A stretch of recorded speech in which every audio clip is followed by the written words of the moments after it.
بسم الله الرحمن الرحيم ألف لام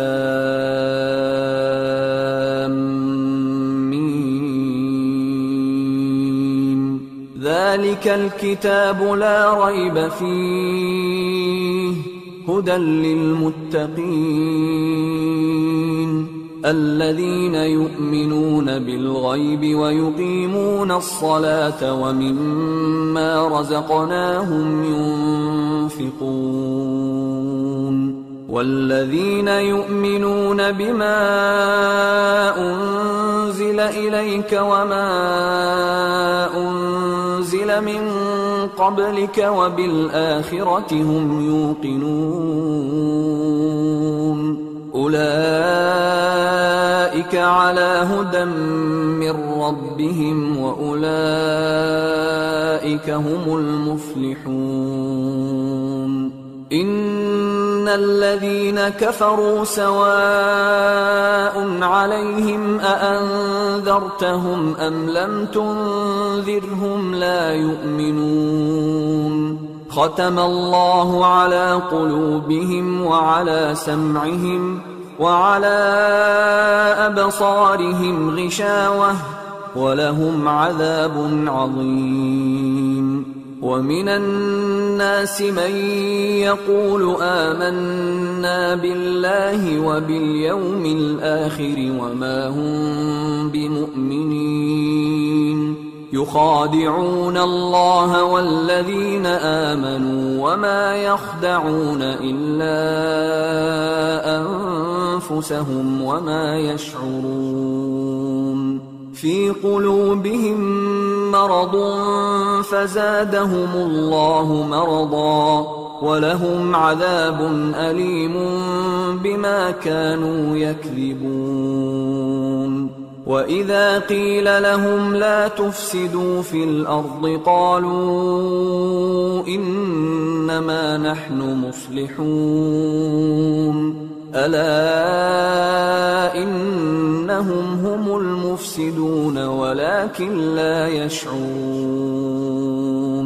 وإذا قيل لهم آمنوا كما آمن الناس قالوا أنؤمن كما آمن السفهاء ألا إنهم هم السفهاء ولكن لا يعلمون وإذا لقوا الذين آمنوا قالوا آمنا وإذا خلوا إلى شياطينهم قالوا إنا معكم إنما نحن مستهزئون الله يستهزئ بهم ويمدهم في طغيانهم يعمهون أولئك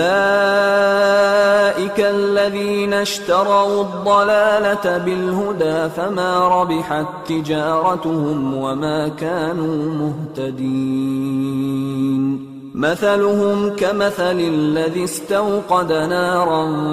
فلما أضاءت ما حوله ذهب الله بنورهم وتركهم في ظلمات لا يبصرون صم بكم عمي فهم لا يرجعون أو كصيب من السماء فيه ظلمات ورعد وبرق يجعلون أصابعهم في آذانهم من الصواعق حذر الموت والله محيط بالكافرين يكاد البرق يخطف أبصارهم كلما أضاء لهم مشوا فيه وإذا أظلم عليهم قاموا ولو شاء الله لذهب ويذهب بسمعهم وأبصارهم إن الله على كل شيء قدير.